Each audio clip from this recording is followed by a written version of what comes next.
Good morning, good afternoon, and good evening.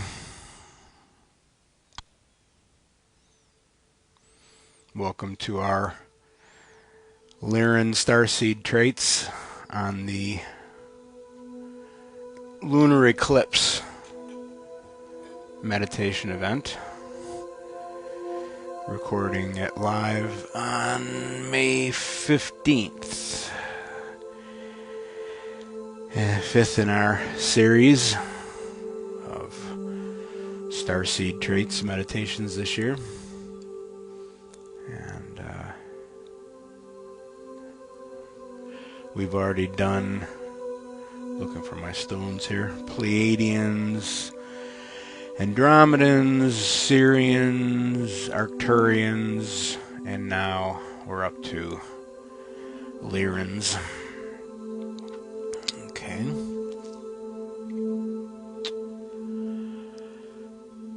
This is, like I said, the fifth. I'm not sure if this will be the last one or if we might get another one in on the solstice in June.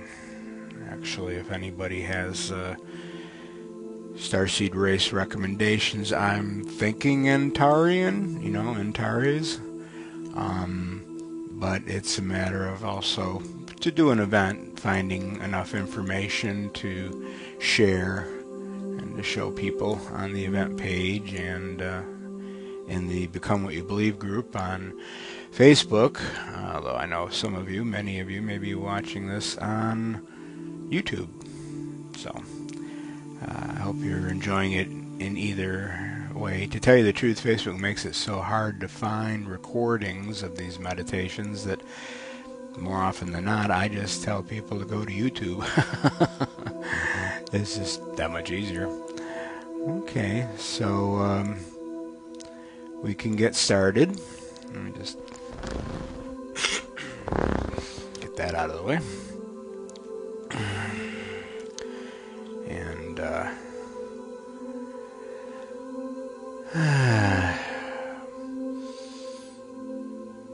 we're holding this meditation it's the end of a gateway. Whenever you've got a couple of eclipses together, and they're always spaced apart by about 2 weeks. Sometimes you'll get 3 eclipses in a row, but it's usually 2. We had a partial solar eclipse a couple weeks ago. I believe it was on the 1st of May. And now we have a total lunar eclipse that's peaking a few minutes after midnight Eastern time. So already the 15th, it'll be peaking in west of here, and then the 16th overnight east of here. And I just decided to do the meditation here on a Sunday, hoping it would be more convenient for people to get to, and also I'd be able to get it up on YouTube in time for people to catch it however they want to. The actual peak of the full moon is later in the day on Monday the 16th. And so, unbeknownst to me when I scheduled this, I lost track that this is the Wesak or Vesak full moon, the Buddha's moon, and that celebrates 3 things: Gautama Buddha's birth, enlightenment, and the ascension into nirvana is one poetic way of putting it. In Sanskrit, we'd call it Mahasamadhi, the great samadhi, the great enlightenment. Death, that's when you leave your body. So his birth, his enlightenment, and his passing, all celebrated on this full moon every year for the Buddha.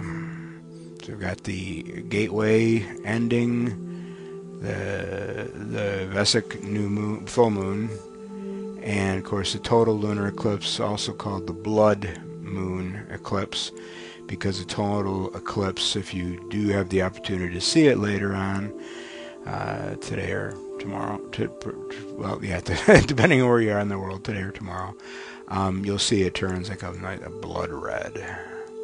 So very impressive to watch. Okay, So I encourage you to just take a couple of, I should say, I went to the trouble of wearing one of my Buddha shawls. I should try to hold it up so you can see it. There we go. I shouldn't mess it up, probably. There's a tree and there's Buddha sitting underneath it. There we go.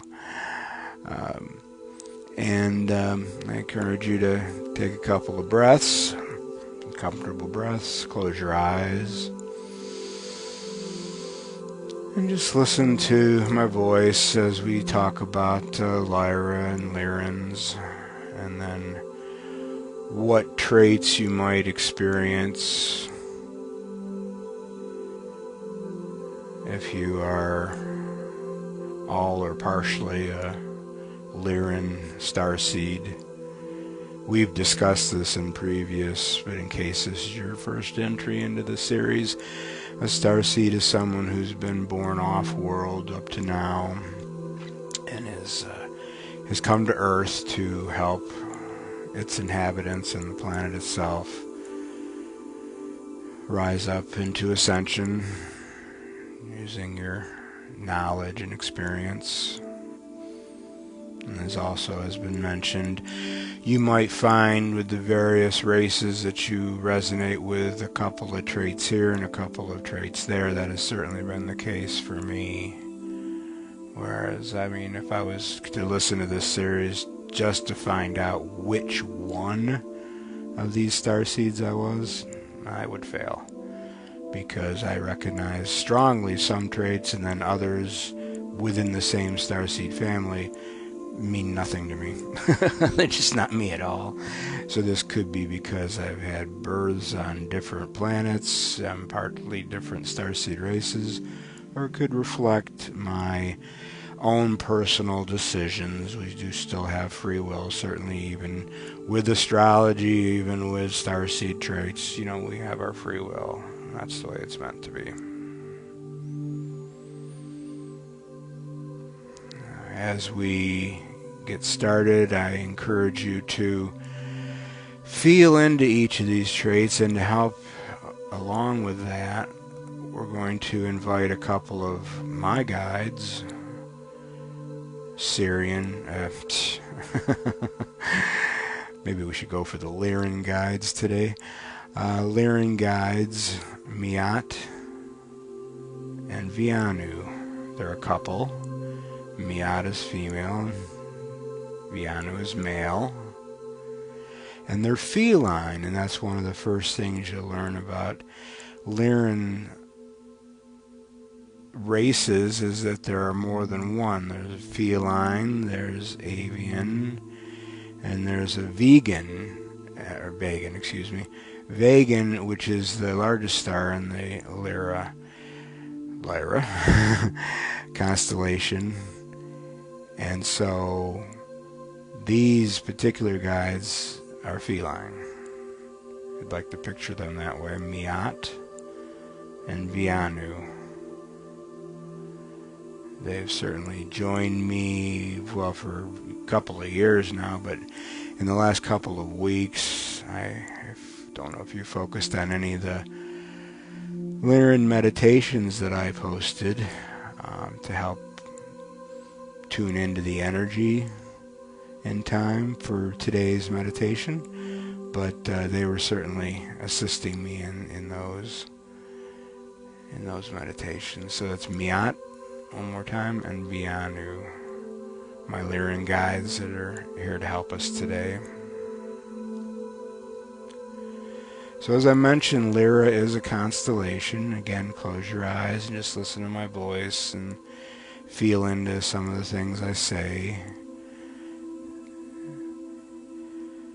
And they're considered one of the root or most ancient races with a strong influence on Earth and Earthlings. In fact, they're said to have contributed quite a bit to the Atlantean and Lemurian civilizations.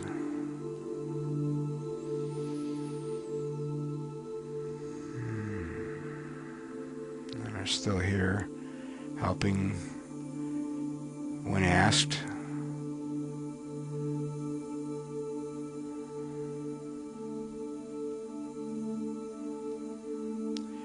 If you believe you are a starseed from Lyra, you might feel that you possess an incredibly creative spirit.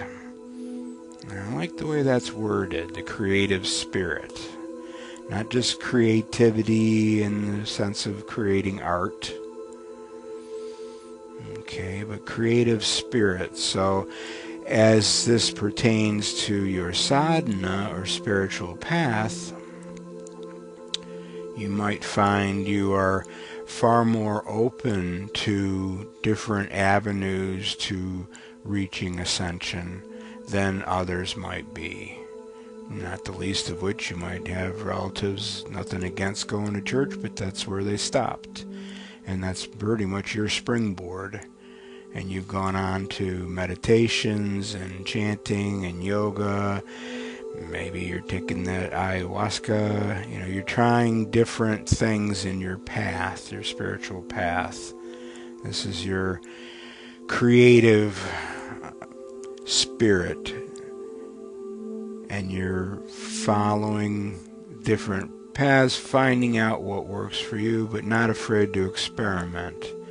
You also may be creating your own meditations or meditative art. Your intuitive art might very well be something that wakes something up in yourself, but also in others who view it. So there's a creative spirit. In a work environment, this could mean you see things in a different way from co-workers. You see solutions to problems that they just never would have thought of in a very linear way of looking at things, even thinking outside the box.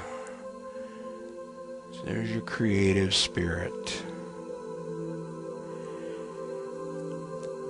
You might also experience a profound respect for all the life around you.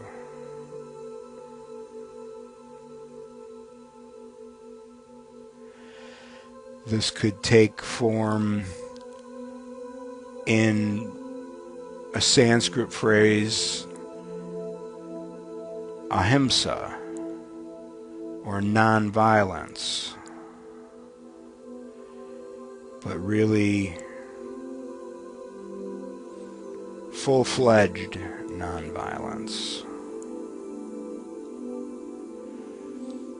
That could be represented by being a vegan from Vega, or vegetarian. We each find our own level at our own time of life, but that would be an example of ahimsa, a profound respect for life around you.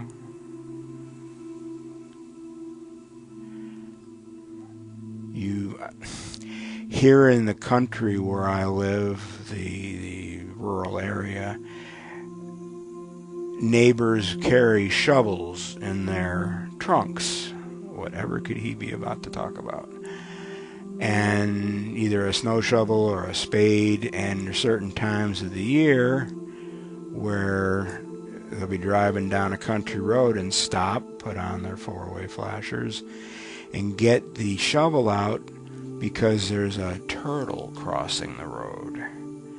Now, they don't move very fast, but they're determined to get from one side to the other. It's where they've laid their eggs or are about to lay their eggs. And unfortunately, not everybody's paying attention, or worse.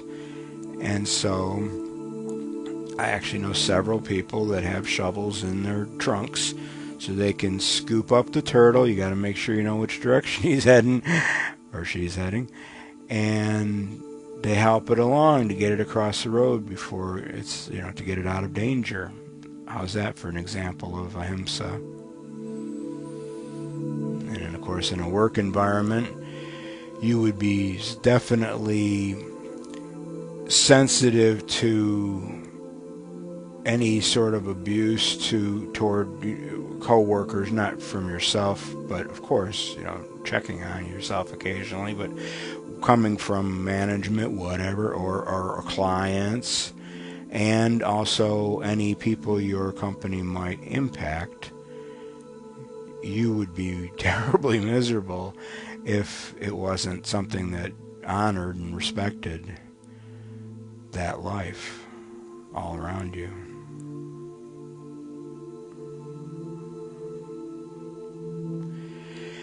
You might find you have a deep energetic power.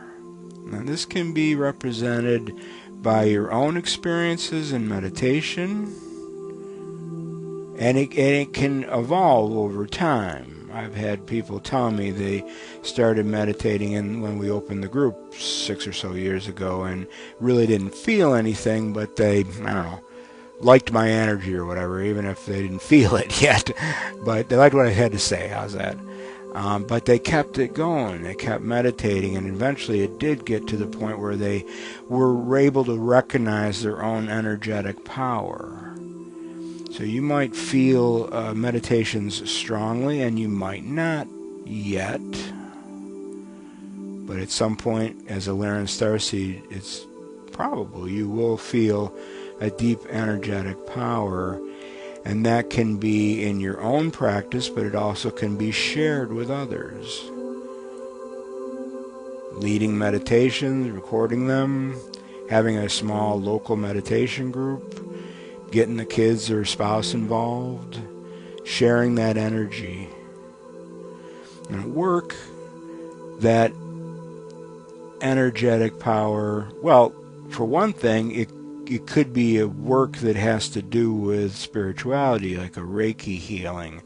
So this is a perfect example where you're using your Starseed trait not just for your spiritual practice, but also taking it out into the real world, having a business that's a healing business.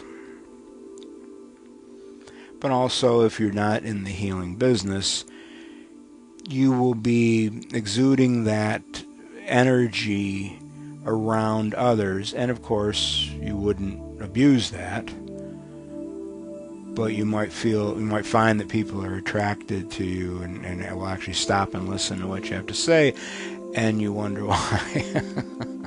And it might be because of this energetic power. And it's okay to use it to lead people, to not to trick them, but to help guide a project along to something where it respects the life and the creativity of everybody you come in contact with. Okay? You might find you have a strong need to try new things and see new places. And that's a wonderful thing for a spiritual path, because there's so many varieties of meditation and just recorded meditations available. Some are like, talking about aliens, and some are talking about archangels, and some aren't talking at all. They're playing music. They might be chanting Sanskrit, which you might not understand one bit, but it really moves you. But you're willing to try different things. And there's, of course, silent meditation, which would drive me crazy. But even a little bit of music helps me keep focused. You can try different things, walking meditations. Seva, which is selfless service. Your meditation might be volunteering, whatever, soup kitchen or Habitat for Humanity, building houses. You're willing to express your spirituality in varied ways and in varied places, myriad places. You will go, you will travel if you want to a yoga retreat, to an ashram, whether it's local or, across the world, around the world. But you're open to being able to do things. And these days it might even be Zoom. But you're expanding beyond a very strict path if you want, because you enjoy it. And of course, in work, that might mean you are the person that's coming up with the more unique ideas, or the person that's willing to travel to make something happen. In my industry, you might be the one that wants to go on press with the book when it's ready to get printed and bound, whereas other people, that would be anathema to them, and they want to stay in their cubicle and they're very happy there. That's okay. That's okay. You know, because your next one is you appreciate the comforts of home.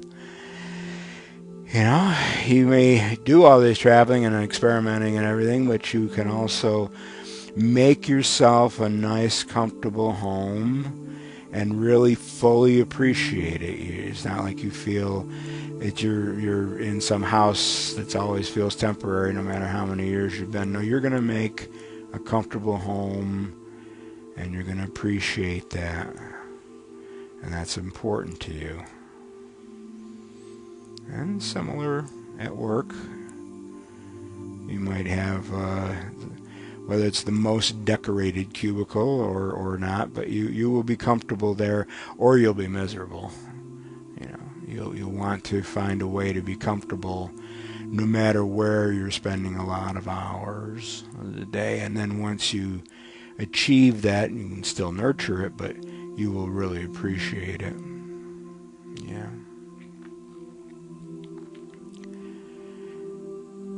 You also cherish alone time. So in your home that you appreciate, you may not be always alone. Of course, at work you certainly won't be alone. But when you do get a chance to be alone, whether it's a solitary meditation, whether it's going for a run or a bike ride, whether it's a solo vacation, you can really cherish that alone time as a Lyran Starseed.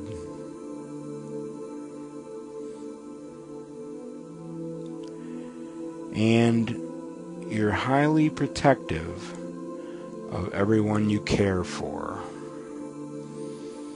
So, family, friends, neighbors, co-workers.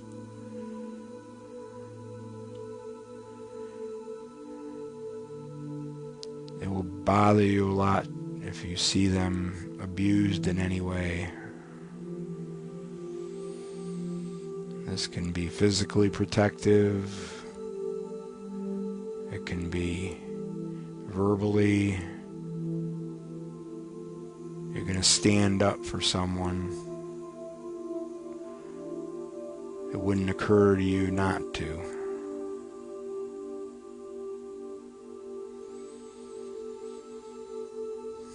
So I hope you felt into these traits. And this is definitely the kind of meditation you could value listening to more than once, to explore, even hit pause occasionally if you want to stop and really dig deep into one of the traits or another. And now we want to again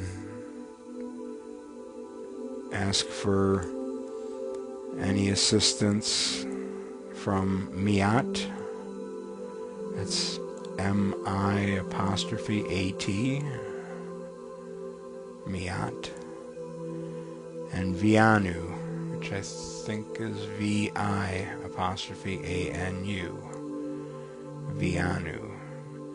You can repeat their names, Miat and Vianu, at least at the beginning of this silent portion where we're just listening to music and sharing energies with everybody who's here live and listening to the recording later. It's all being done in the quantum. The energy is all being contributed all at once, no matter when in linear time. You're taking advantage of this. So I know I'm asking Miat and Vianu to help bring in Lyran energy for everyone to share. And we'll sit and feel this for a while with each other.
Please join me in thanking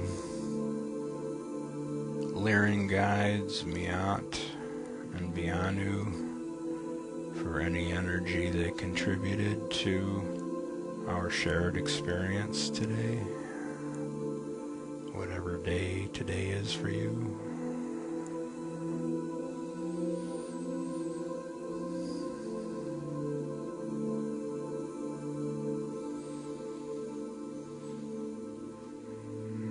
If you enjoyed hearing about the Lyran Starseed traits, there's a playlist on the YouTube channel,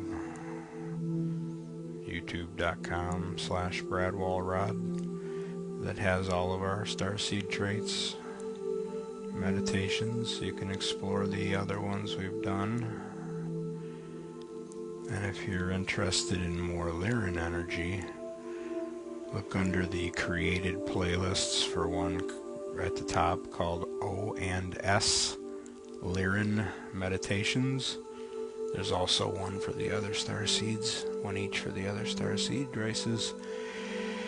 And those are Ophinia and Sokal. Very potent meditations focusing on, in these playlists, one particular starseed race per list.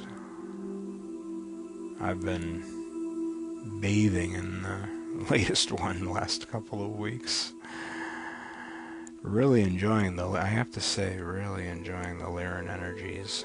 I've done them all these last 5 months. I've just noticed these last couple of weeks. Really enjoying those Lyran energies. Thank you. Thank you for attending.